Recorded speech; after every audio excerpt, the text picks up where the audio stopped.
Nice. Yep. That's pretty exciting. Well, just keep me in the loop and let me know how the experience was and how everybody's personality was, how everybody was, and fun to hang out with. And yeah, pretty cool. Excited for you. Definitely. I'm excited to be shooting on, to meet Eric Cortina and shoot on his channel and everything, and kind of put this rifle and this system kind of out there for, you know what I mean, for people to see how it can perform. Yeah, I don't know. I don't know what you have out there, in the way of like rifles or people that are doing like, sort of social media type stuff, or people that are, regularly competing with your rifles, but I'm certainly proud of it. And, I'd like to tell people, I'd like to tell people about it. And, but in order to tell people about it, I kind of feel like I need to be, a little bit more informed. I've listened to some of your podcasts, and obviously I've taken your class. So, I mean, what are the big things if I was asked, hey, Derek, tell me about this rifle. What are a couple of the key things outside of the fact that it's in an MDT chassis and it's a bat machine action? What are some of the key things that you would like me to talk about and to discuss? And keep in mind that my intelligence level, if I'm asked further questions, is not going to, you know what I mean? I'm not anywhere near as smart on it as you are. So. Oh, no, yeah. No, I mean, the biggest thing is we're repeatedly able to cut a perfectly straight throat into a barrel, over and over again with the attachment of the ace. So basically, it's like making the knock and the arrow and the broadhead all individually, and I'm putting them together afterwards. So we can make a perfectly straight chamber, and then we can cut a perfectly straight throat, and then we attach the two. And then the big takeaway for us is it's 100% repeatable results. Like, we don't have any one-offs that just don't shoot because the curvature of the bore is deeper into the barrel than what we get to. So it's as much as an accuracy thing as it is a production thing. We're able to duplicate what I used to do by hand, but now in a repeatable scale that we can do 1,000 of them. I'll shoot the exact same way every single time. So it adds that level of predictability to the rifle. Yep. Curious, I was actually, this is a conversation that I had because I was looking at your invoice that you had sent me, and you charged me $385 for the Ace chamber. Is that your normal price? Is that what you offer everybody? Or was that just, a price that you had given me? No, that's like if a customer is buying a barrel with a new chamber on it, that is the cost of the chamber. And then the chamber is reusable. So once you buy the chamber, of course, we have a little bit of machining work to do to the barrel, but that's nothing compared to cutting an entire chamber into the barrel. Oh, yeah. And it's not easier. When we make an ace, we do more work to the ace than what most people do to the entire barrel to get it ready to put on a rifle. So it's, if we were looking for an easier or cheaper way or less harder way to build a rifle, we've shot ourselves in the foot 3 times. But, we're not about building rifles. We're about building the best we can build. And, it's just one of the reasons why we put in Akumas and all the high-end machinery as well, is that we're able to hold these super straight and tight tolerances at scale, where it would be totally, if we had to make that ace by hand, it would be $3,000 because it would just take forever, Oh, yeah. Yeah. Set it up by hand and all the different aspects to it. And we could always send you out a chamber. When do you say you leave on Thursday? I leave 5:30 in the morning from Portland, Maine on Thursday. Pretty close. Yeah, it's too close to do anything different than what I'm doing now. But man, I could tell when I was down at your place, I could tell that your shop is set up to be streamlined. It's set up to do sort of large scale production runs of these Ace chambers and get them out there. You know what I mean? And would you say that's the primary reason you would do a large batch of any one chamber? You think that's for stock to supply to current Ace users, or do you plan on selling? Do you sell new rifles in that sort of amount? So when we do a run, what we're able to do is something that gunsmiths can't. A gunsmith can't make a chamber till he has a barrel, and then when he cuts the chamber in the barrel, he's got one shot to do it right, or else he's got a problem with the barrel. You know what I mean? Mm-hmm. But what's nice is when we're set up to do chambers or the ace, we can do a run of 300, and then that goes on the shelf to be attached to barrels. So we can preemptively make massive run of chambers without the barrel. Yeah. And without all the positive or negatives that come along with it. And then what you might want to do if they wanted to bore scope one out, because take it with you and let them bore scope it out. Now, the one that you have on your rifle, it has the throat. It has been polished out. When you went in with the cleaning rods, you'll see circular motions. It's not a true representation of how we would cut the throat or what it would look like when it's cut. Yeah. But the new barrel you have is. Okay. Yeah. And if you want to take it along and say, look, I put a cleaning rod in here and probably. No, I'm more than happy to tell people, my level of experience and how much I messed it up. I've actually got a video coming out. It's a little bit of clickbait, right? It's I ruined my precision rifle by cleaning it. Yeah, I mean, Eric will get a gig out, but Eric's also a machinist. Oh, yeah. And if he would look in your rifle barrel that you have there, he would ask, how the hell did they do that? Yeah. Yeah. But if you showed him one that wasn't, and, explain our system, that would probably be a better representation. But yeah, it's not easier. It's not harder, but in order to do it at scale, it's a much bigger investment. So we have $1 million worth of machines sitting back there and 2 machines till it's all said and done. So we had our robots and bar feeders and 4th axis rotaries, but we can do more work in a day with one person than 5 full-time gunsmiths can produce in a week. Oh, and I noticed that when I was just visiting your facility. You know what I mean? It just seems, streamlined. It seems like everything is meant to be able to do multiples per batch, Yeah. And the biggest thing I notice about my local gunsmiths around here is that every barrel they do might as well be a one-off. That's exactly what it is, and that's a good way to put it too. Is everything done traditional gunsmithing is a one-off, and where we have a system in place that the making of the chamber doesn't interfere with the throating of the barrel, has no negative effect. And then vice versa.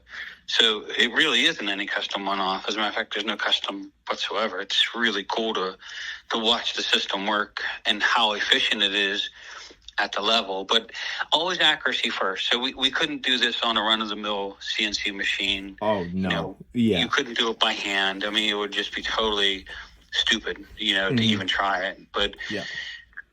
But on the flip side of it, it's almost like lean manufacturing in the gunsmithing world, but at a level of super high performance. Like we're trying to be very efficient and effective, so we're not charging $8,000 for a custom rifle, but we're also paying close attention to the lean principles of manufacturing, which is don't waste time, don't waste people's power, don't duplicate work or make unnecessary work, and in the end you wind up with just a more efficient, better product. But it's a lot of work to get it to that level. Anyone who practices lean manufacturing, if you're familiar with that at all, it's actually a harder route to go at first than most people realize. It's not an easy venture for sure. Well, it's a pretty clever development the way you chose to go about your manufacturing process and do barrels on kind of on a large scale. I'm not entirely sure the scale in which you do them. I mean, how many, if you don't mind me asking, how many ACE systems do you sell a year? Maybe not even complete rifles, but just how many ACE systems? We have sold thousands to this date, including I think we have 18 at SOCOM, and we submitted multiple rifles to the FBI, which they've actually purchased, and which we've cut their groups in half. So it's their current rifle systems shoot 0.8 to 1.1. Our rifles shot 0.3 to 0.4. And it's repeatable from barrel to barrel. Once those components are worn out, they're just going ahead and they're replacing it with an identical component and getting the same result again. And if they want to, shoot in the same exact chamber. So the true story behind the Ace, which I never lie about it, but as I was growing as a gunsmith, I couldn't hire anybody that wanted the chamber rifle barrels using spiders, because using spiders as down the curvature of the bore out was a really accurate way to make a rifle, but it's 12 hours just a chamber. It's nauseating on how you set it up. Mm-hmm. And I hired several gunsmiths, and almost all of them quit within a short period of time of being hired, because they don't want to chamber that way. They want to chamber between centers, or they just want to dial in a 1 point into the barrel and run it. Yeah, they want to they want to do a generic hunting rifle. Yeah. And so I was to the point to where, and I can tell you to the day that I was looking at my lathe, and I'm like, well, I'm either going to be limited to what I can produce with my own two hands, and that's my life. That's all I'm going to ever become. And the true story of the Ace was like trying to come up with a way to duplicate what I'm doing by hand, but without me physically having to do it every single time, like dialing in the curvature of the bore. And I was setting up my lathe. It was maybe 2 or 3 weeks before Christmas. Mm-hmm. And I had a reloading die setting above my lathe, which is really odd. I normally don't have a die there. And I couldn't even tell you why the die was there. Maybe I was going to put it in the lathe and polish it out or something. But honest to God, it was like somebody hit me in the face with a brick. I looked at the die, and I was actually getting ready to chamber a barrel. And I looked at the die above my lathe, and I looked at the barrel, and I was like, oh, my God, why aren't we attaching the chamber? I mean, a reloading die is simply a chamber, right? Mm-hmm. Yeah. So if we can produce those by the thousands and sell them for $20, why can't we attach that to the barrel and shoot it? And literally Christmas Eve, 3 weeks later, we were shooting the first Ace system. That's awesome. It actually shot sub half of my way right out of the gate. Bruce was shooting one at Bat Machine, and he was shooting 10-shot groups with shot-out barrels. Yeah. We took old barrels and cut them off and attached the Ace to see what it would do, and he was shooting sub half-inch 10-shot groups. So, but yeah, that was, and then I was like, because we don't have to cut deep into the barrel to cut the throat, we're only going in, 120 thou, so we're in the straightest portion. And then we manufacture a perfectly straight chamber, and there it is. But it was started out with a reloading die setting above my bench, thinking, like, holy shit, that's the answer. Why aren't we attaching the chamber? If we can make a reloading die, a full-length sizing die, why can't we make one of those to put onto a barrel? Mm-hmm. Yeah. And then we can reuse the damn thing. Like you're shooting the same chamber, which is sort of another realm. Now, the way that we make stuff, any of our chambers will fit in any of our receivers ever made. So they'll headspace perfectly, and we control that with the bat. So the bats hold such a tight tolerance on headspace that we didn't want to run into a problem to where 3 years from now we have to worry about what serial number you have to fit an Ace to it, Yeah. So any of our Aces will headspace perfectly on any rifle we've ever made, any receiver we sell. We never have to worry about, and all the Aces are exactly the same, identical to the probably 1 to 2 10,000s. Yeah, wow, which is pretty cool. Yeah, that's what's that? Smaller than a human hair, maybe half the width of a human hair, something like that. 1/10 of a human hair. Yep. Yeah. Wow, that's pretty small. Cool. Just to put it into perspective. Yeah. I've heard you say that before, and I couldn't remember what it was in relation to, but it's in that. Yeah. And a lot of gunsmiths will call bullshit on this, and they'll argue, well, it's been done traditionally for 100 years. And I'll agree that a great gunsmith can hand chamber a great barrel. I've done it. I've made great shooting rifles. There's Gordy Gritters out there, that's been doing it for a long time, and sure. Yeah, there's the old way of doing it has been proven, and there's certainly, I think every other rifle out there besides yours, right, is chambered in a traditional way. But you're talking about being able to service thousands of rifles at a time. Yes. Yeah, and you're able to do it. Your turnaround time is quicker, lead time is less. People are able to get their components and continue to shoot quicker by using your system, and it's continually repeatable, where the all of the top gunsmiths in the country right now, that if you want a barrel chambered by them, they're probably 6 or 8 months out, especially in the heart of shooting season. I mean, good luck. And our lathe is set up that we can take any barrel at any time and set it in, and our aces are ready. So we always have inventory of aces, and so we really don't have a bottleneck. We just line the barrels up with the customer's name on them, and like we have an Akuma LB 3000 that 14 minutes later that barrel's ready to go to the customer. Yeah, that's awesome, and that's really the clever thing about what you did and what you decided to do and how you pursued your precision rifle business. That's pretty clever. Yeah. It was a gamble. It was a risk. I think if Bruce, when we first started working on it, Bruce was probably the most skeptical person of the whole process, or what we were thinking of doing, because it's just like anything else. We've been building custom rifles, especially really accurate bench rifles, forever.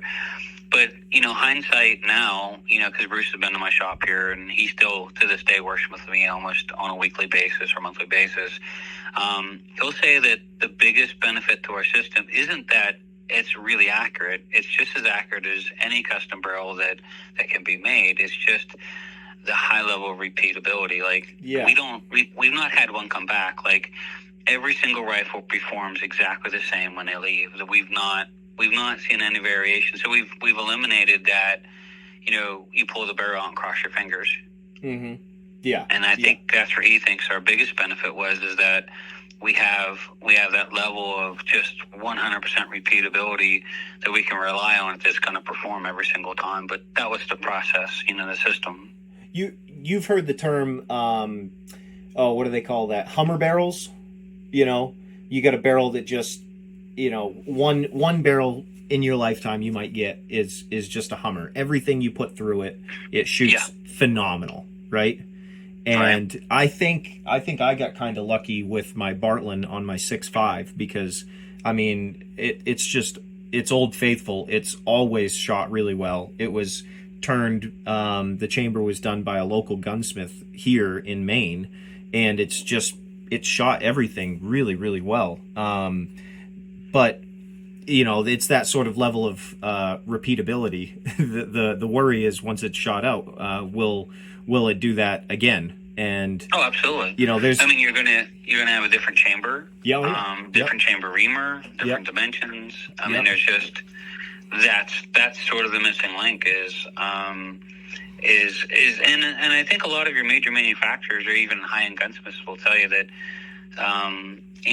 they'll have a small percentage that just don't make the grade, and we've not seen that. We've never had a rifle come back, and even when I was making them by hand with spiders, I've never had a rifle that we've built. Now, we always use premium components. We don't build on garbage, so we've always been picky on the components end. Oh, sure, yeah. But honestly, we've never had, and I don't say that braggingly or anything, but we've never had a rifle that we were like, this one's not shooting, let's rebarrel it or let's replace it. We've just never had it. Yeah. That's awesome. I mean, that's really the thing that I wanted to learn about the Ace, so that I could tell more people about it, was that, and like what Bruce is saying, like what you're telling me, is that this level of consistency and repeatability across barrels is arguably it's exactly what you're looking for, right? I mean, it's in the long range game, in the precision shooting game at distances, especially beyond 700-800 yards, it's really about consistency. Like, my load that I hand load here, if I've got extreme spreads that are 20-30 feet per second, they're not nearly as consistent as they need to be in order to be accurately hitting a 2-inch plate at 500 yards. So we've got to make changes there. It's the same thing with the barrels. If you can continue to put out the same barrel at the same level of performance or the same consistency, you'll only get that much better. Yeah, it's one of the problems. And it's really weird that it's a sum of all the parts. It's a sum of all the components. It's a sum of all the processes. I mean, there's just like we're polishing springs for the ejectors today, and Adam laughed a little bit. He said, he said to some people, if you told them you did this, it's insane. Like, who takes the ejector springs out and polishes the pins of the springs behind so it reduces friction? And it's just like, it's something that we just naturally do. Like, it's that entire attention to detail to every part, piece, and process. Yeah. And we magically were able to come up with a system that works well together. It's sort of neat. I have not played with, like, we've done proof barrels and IBIs, and we've played with Lothar Walthers. We've not put any, like I would say, $100 barrels to the test. Yeah. Remington did some tests with it before they went bankrupt. They were looking to possibly purchase it, but they went under. But we never got the results of long-term testing from them using like $60 barrels. So we don't know how much the ace will improve the accuracy of a bad barrel. Yeah. And I honestly don't know that it would. Like, a barrel might be a bad, or the barrel might be a limiting factor. If it's not a high quality barrel, it might not ever shoot 1/4 inch.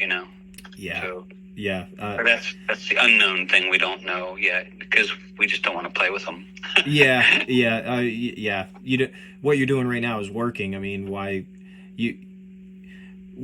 would you stand to gain from buying a handful of cheap $60 barrels and spending your time testing, at distance to see if the ace, sharpens it up a little bit? I mean, even if it does, the market for people that have a $60 barrel or a rifle that was $300 with a scope on Black Friday, what I mean? Like, they're probably not out there looking to buy your system anyway, No, they're not. And I think that's where we hurt a little bit, is the fact that we've not compromised on any of our components. And so, like, we know BAT holds a headspace that works across the board with all of our aces. We don't have to worry about any fluctuations there, but we're also vulnerable to that. And so, because we're using all of the premium components, we can't compete with the local gunsmith that just might spin up a barrel here and there price-wise because of the cost of just our core components, let alone the machines that we're using. So it's a good and bad thing, I guess you would say. Well, I don't know if you know what I guess I don't know what the going rate for barrel chambering is these days. But I know that there are 2 gunsmiths in my area, one that charges $400 to have a barrel chambered and another that charges $5. And it was something that I've been contemplating ever since I went and visited your place, and then I saw the invoice and I thought $385. I thought that your manufacturing process was the driving factor of the lower cost, right? Because for sure, you can put these out. Our cost on the first chambers, our cost, not our retail, but our cost was between $585 and $700. Yeah. Until we started where we're at now in the manufacturing process, for sure. Yeah, I mean, we think it's a pretty square deal. You have a little bit of machining to do to the barrel, but the barrel work we do is so simple and really non-invasive to the barrel that it's 10 times easier than cutting a chamber, although cutting the chamber itself on its own is then twice as hard as cutting the barrel if you were trying to chamber it. So there's a trade-off there, I guess. Yeah, it's just, yours is cheaper, right? And I think it's yours is cheaper. It's got to be more repeatable. It's readily available. I just, I don't see, me personally, just from those perspectives and the way that this gun that I'm shooting currently and going to be shooting here in a couple of days at that Blackjack Challenge, just the way it's shooting, I mean, I'm sold on it. I mean, you get a customer for life out of me, Jamie. Well, and what's really nice too is eventually we're set up for what's called lights out manufacturing. Mm-hmm. So our machines and a robot so we can put on the machines is we could go home and we could cut 36 to 50 chambers while we're eating dinner. Yeah, you were telling me about that. Yeah. That's where we're not there yet, but that's when we can not only compete on quality, but then keep driving the cost down a little more and a little more for the customer too. Yeah, I mean, it's that's really the big selling point, right? I mean, there's a bottleneck in the industry right now for accurate, repeatable, high quality precision barrels, and there are certainly pre-fits out there that are good, right? There's pre-fits out there that are good, but I know the majority of people that are in this game seriously, they're not getting a pre-fit barrel. They have a gunsmith that's turning their chambers for them and getting ready for the season. They've got 3 barrels at the beginning of each season, and they swap their barrels out themselves.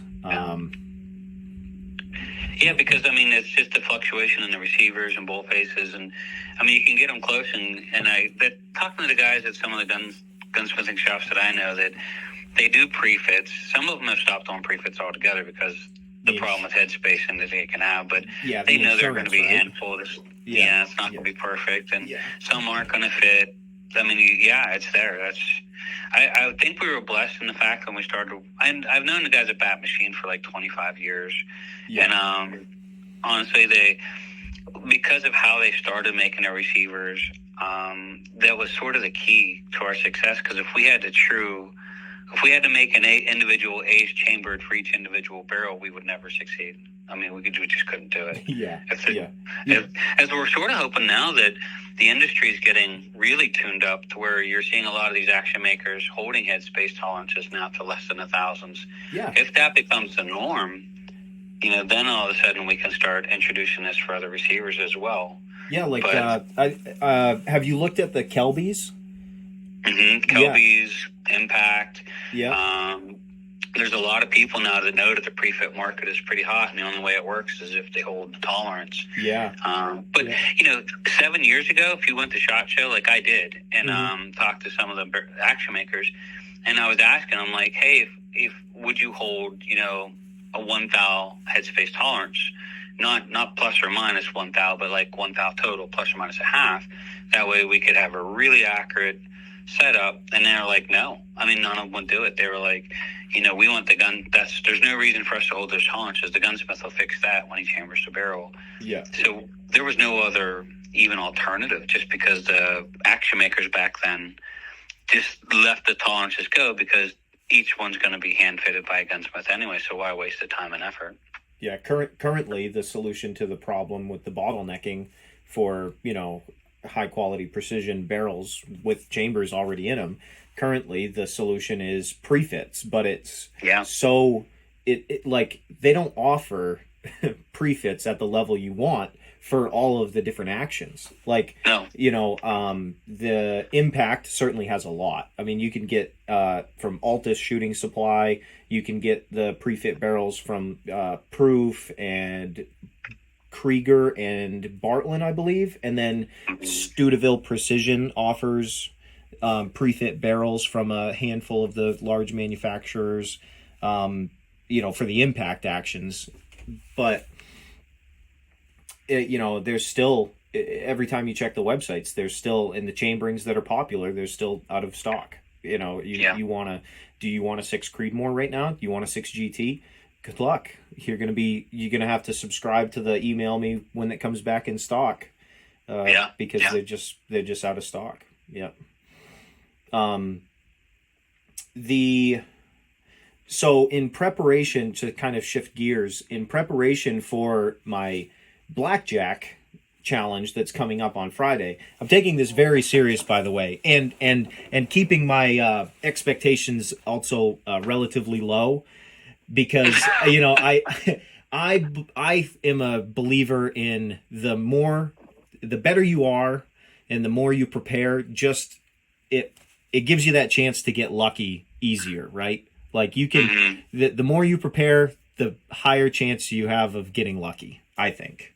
But I want to go there as prepared as I can. So over the last couple of days, I've conducted some testing.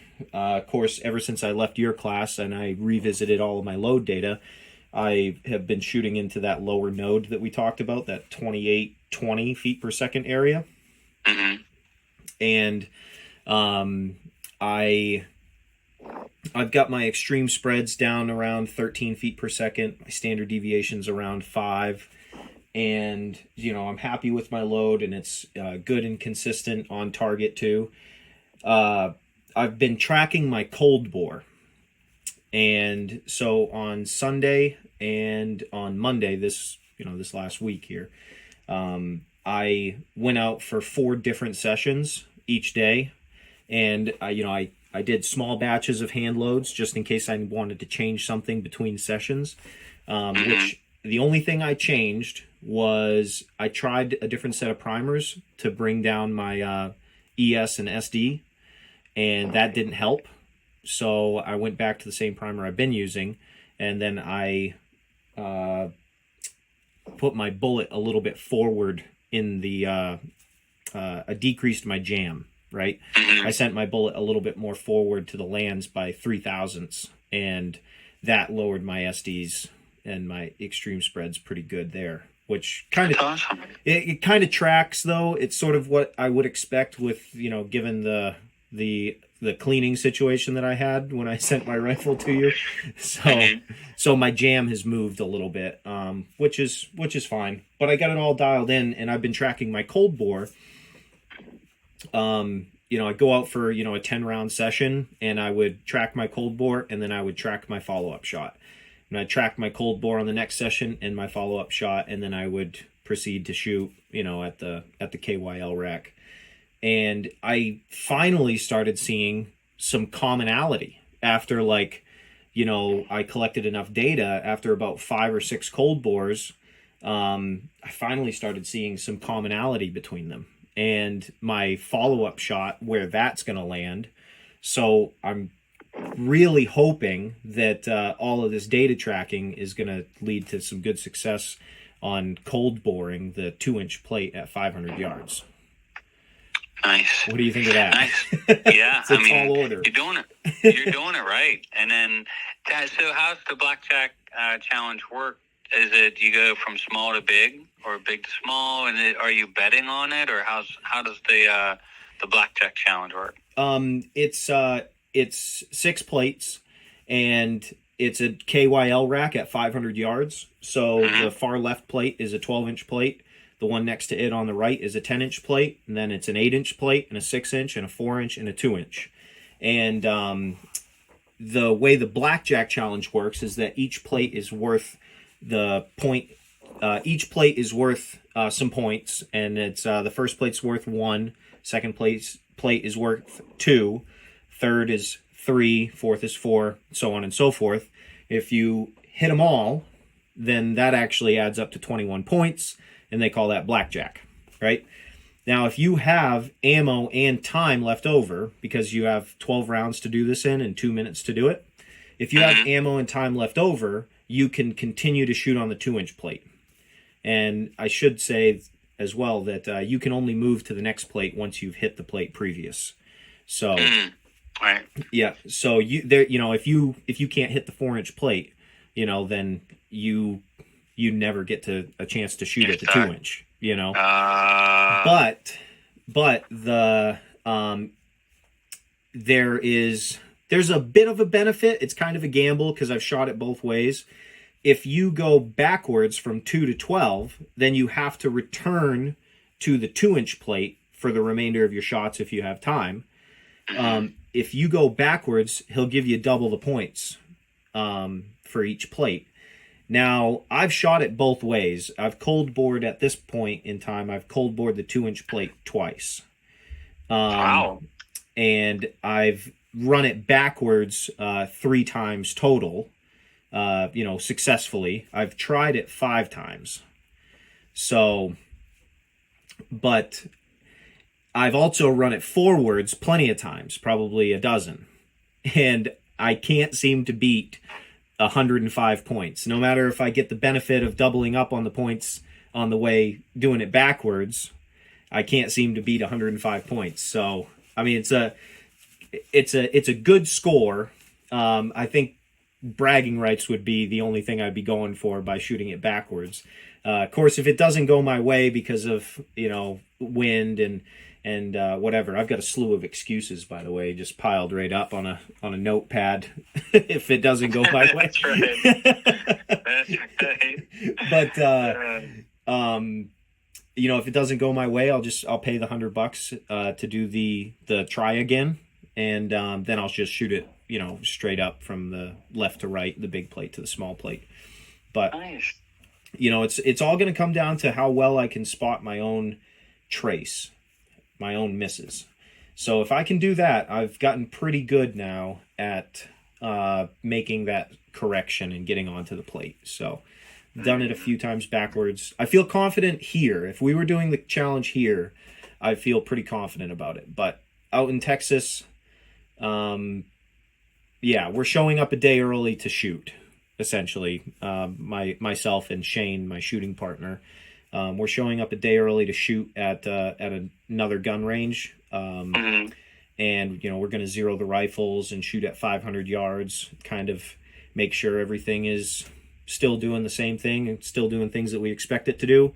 And then the next day is going to be game time. And yay! Yep. Well, you have to shoot me some pics, and if you need anything, I'll be available by phone. You can call my cell phone if you have any questions, you need help. But yeah, I really appreciate you even just throwing in a kind word, and that means a lot to us here. And of course, customers mean everything to us here. Those that have believed in our system and taken a chance on our system.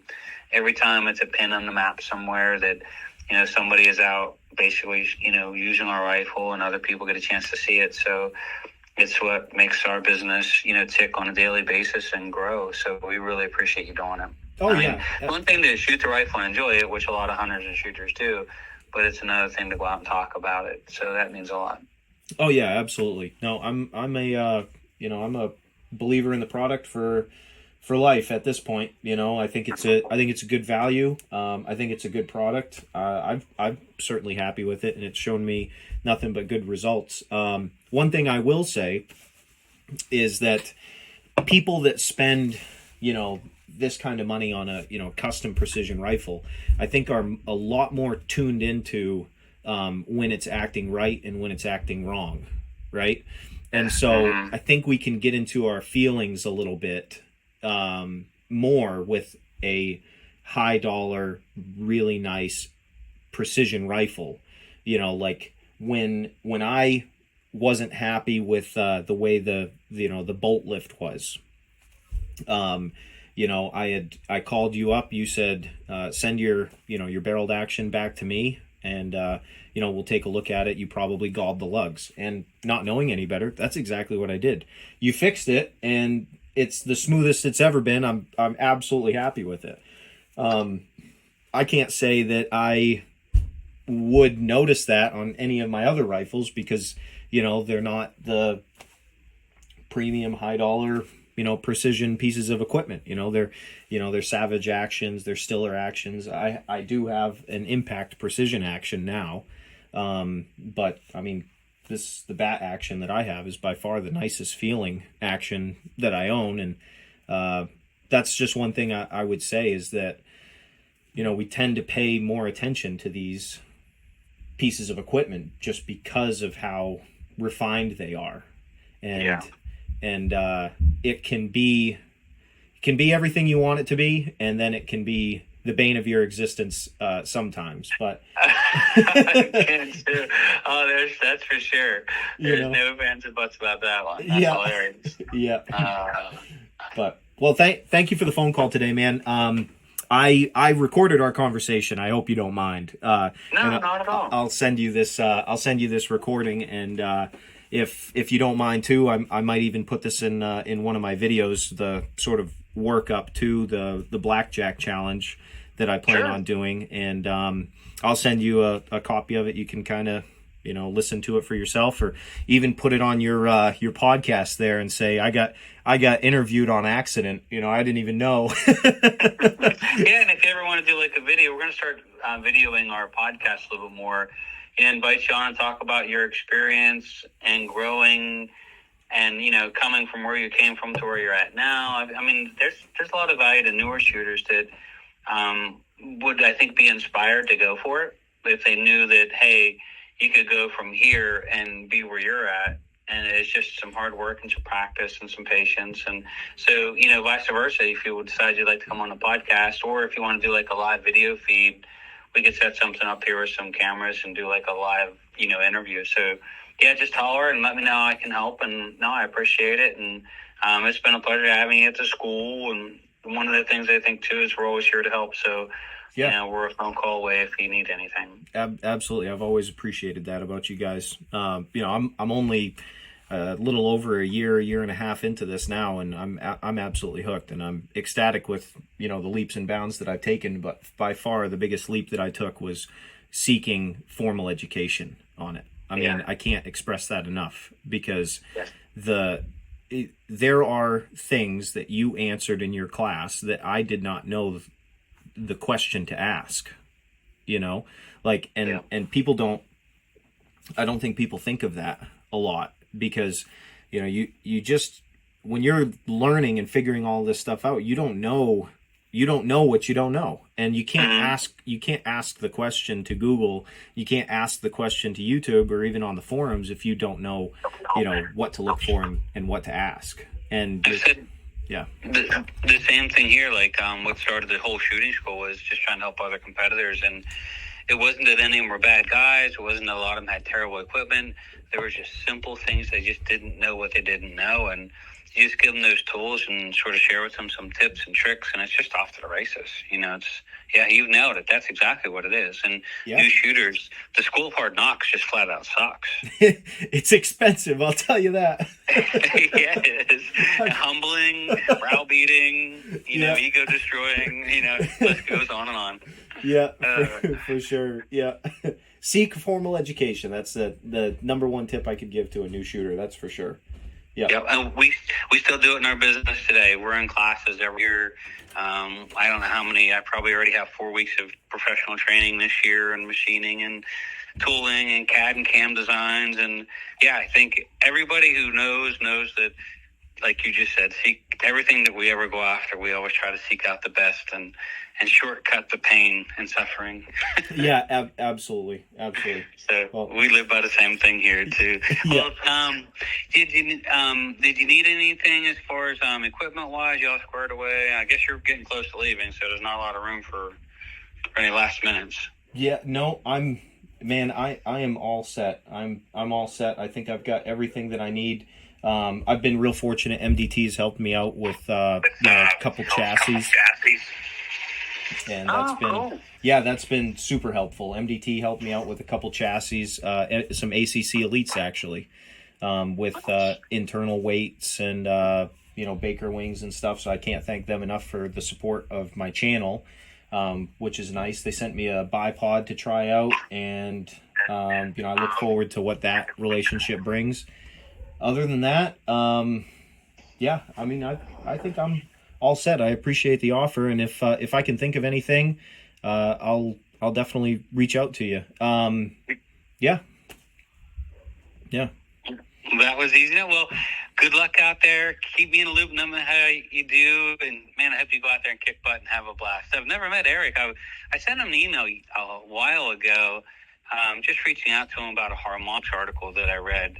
And never really heard back from him, but I would love to have met him someday. So you enjoy your time meeting him, spending time with him. He's been around the industry a long time and probably knows a lot of stuff too. So I'm sort of a little jealous. You go out there and enjoy, spending time with him and learning from him as much as you can. That's a great opportunity. I hope you really, really enjoy it. Yeah, absolutely. If you've got any questions that you think I should ask that I could benefit from hearing his perspective on something, shoot me a text. And I'll definitely, for sure. I'll definitely ask him. I plan on picking his brain about a few things, but not bugging the man. I know he's busy. You're busy too. Yep. Thank you for your time today. It's been almost an hour. No worries. Well, you call if you need anything else, and then send me some stuff after you're all done. Let me know how the experience was. Will do. Thank you, Jamie. Take care. You're welcome. You take care. Bye-bye. See you. Bye.